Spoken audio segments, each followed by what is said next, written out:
The Yellow Wallpaper by Charlotte Perkins Gilman, Part 3. I get positively angry with the impertinence of it and the everlastingness. Up and down and sideways they crawl. Those absurd, unblinking eyes are everywhere. There is one place where two breadths didn't match, and the eyes go all up and down the line, one little higher than the other.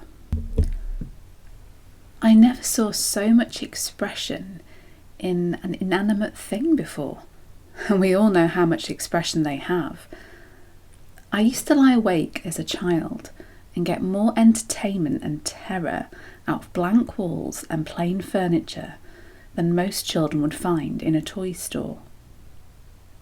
I remember what a kindly wink the knobs of our big old bureau used to have, and there was one chair that always seemed like a strong friend.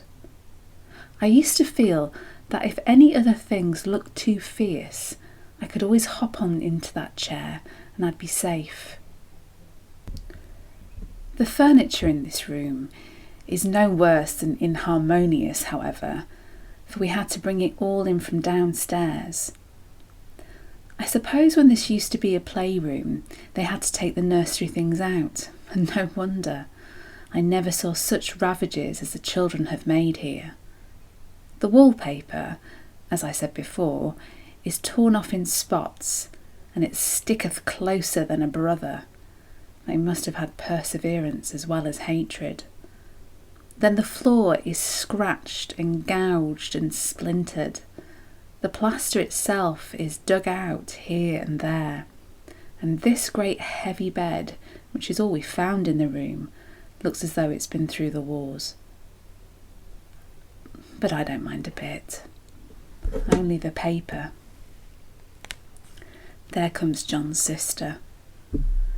Such a dear girl as she is, and so careful of me. I must not let her find me writing.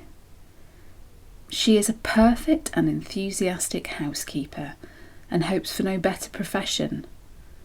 I verily believe she thinks it's the writing which has made me sick. But I can write when she's out, and I see her a long way off from these windows. There is one that commands the road, a lovely shaded winding road, and one just looks off over the country.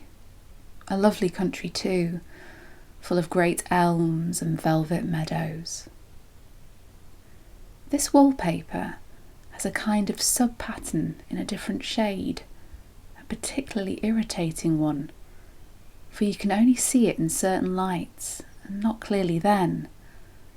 But in the places where it isn't faded, and where the sun is just so, I can see a strange, provoking, formless sort of figure, and that seems to skulk behind that silly and conspicuous front design. There's a sister on the stairs.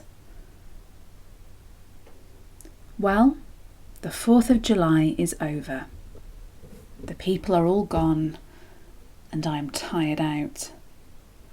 John thought it might do me good to see a little company, so we just had Mother and Nellie and the children down for a week. Of course I didn't do a thing. Jenny sees to everything now, but it tired me all the same.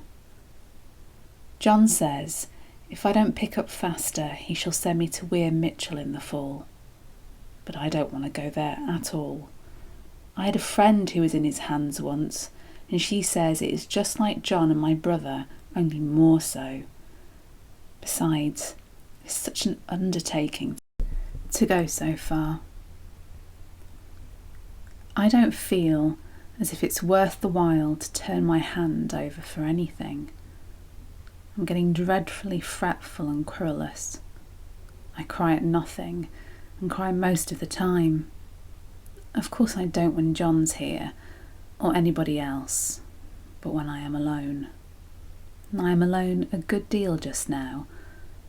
John is kept in town very often by serious cases, and Jenny is good and lets me alone when I want her to. So I walk a little in the garden, or down that lovely lane on the porch under the roses, and lie up here a good deal. I'm really getting fond of the room in spite of the wallpaper. Perhaps because of the wallpaper, it dwells on my mind so. I lie here on this great immovable bed.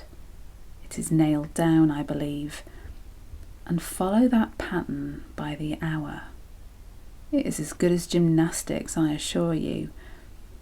I start, we'll say, at the bottom, down in the corner over there where it's not been touched, and I determine for the 1000th time I will follow that pointless pattern to some sort of conclusion. I know a little of the principle of design, and I know this thing was not arranged on any laws of radiation, alternation or repetition or symmetry or anything else I have ever heard of. It is repeated, of course, by the breadths, but not otherwise. Looked at in one way, each breadth stands alone. The bloated curves and flourishes, like a debased Romanesque with delirium tremors, go waddling up and down in isolated columns of fatuity. But on the other hand, they connect diagonally, and the sprawling outlines run off in great slanting waves of optic horror, like a lot of wallowing seaweeds in full chase. The whole thing goes horizontally too, at least it seems so. I exhaust myself in trying to distinguish the order of its going in that direction. They have used a horizontal breadth for a frieze, and that adds wonderfully to the confusion. There is one end of the room where it is almost intact, and there, when the cross-lights fade and the low sun shines directly upon it, I can almost fancy radiation after all. An interminable grotesque seems to form around the common centre and rush off in headlong plunges of equal distraction. It makes me tired to follow it. I will take a nap, I guess.